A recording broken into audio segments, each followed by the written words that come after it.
अब आफ्नै भतिजो पण्डित छ के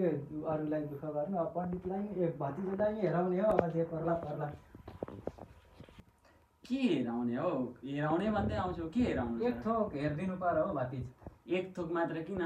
3-4 थोकै हेरिदिइहाल्छौँ तिमी भन न मात्र लु भतिजले मेरो मनको कुरा बुझ्यो है सही निस्क्यो भतिज अब के हेर्नु पर्यो भने 83 सालमा बिहेको साइत हेर्नु पर्यो भनेपछि त बोम्दै बस्छन् भनेको काका नि गर्दै पऱ्यो